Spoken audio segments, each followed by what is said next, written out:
ആത്മപ്രദക്ഷിണത്തിലേക്ക് സ്വാഗതം.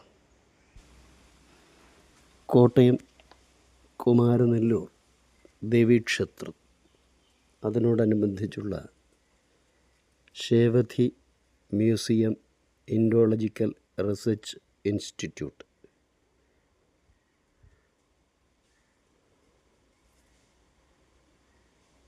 ഇവിടെ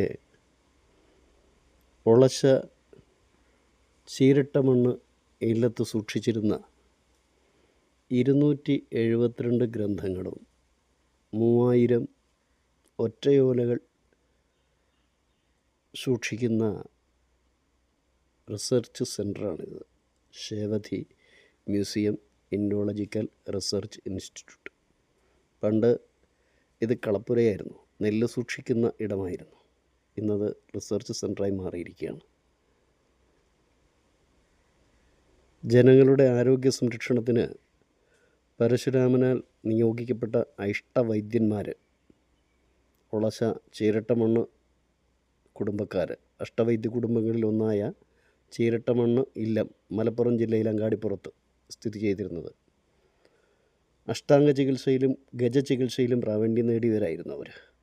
അവിടെ സൂക്ഷിച്ചിരുന്ന താളിയോലകളും മറ്റ് വിശിഷ്ടമായ പുരാതന സാധനങ്ങളുമാണ് സൂക്ഷിക്കുന്നത്. ദേവിയുടെ പള്ളിവാട്,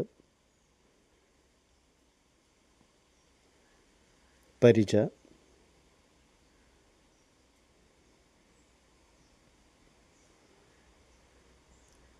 പണ്ടിവിടെ കാത്യായനി എന്നൊരാനയുണ്ടായിരുന്നു. ആന ചരിഞ്ഞു. അന്ന് ആനയെ മേച്ചിരുന്ന പാപ്പാൻ ഉപയോഗിച്ച തോട്ടി, അത് ഇന്നും ഇവിടെ സൂക്ഷിക്കുന്നു.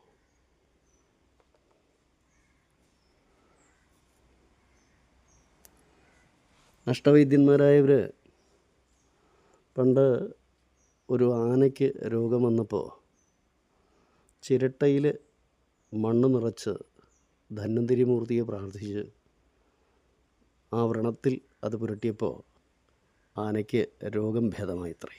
അന്നു മുതൽ ചീരട്ടമണ്ണ് ഇല്ലം എന്നറിയപ്പെട്ടു.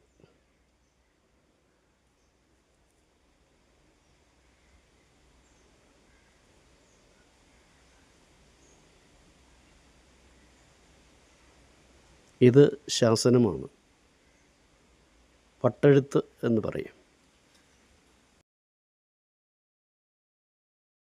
പിന്നെ വട്ടെഴുത്തിൻ്റെ ഇത് കല്ലിൽ എങ്ങനെ മോളെ? കല്ലിൽ ഇവിടെ ക്ഷേത്രത്തിനുള്ളിൽ കൊത്തി വെച്ചിട്ടുണ്ട്.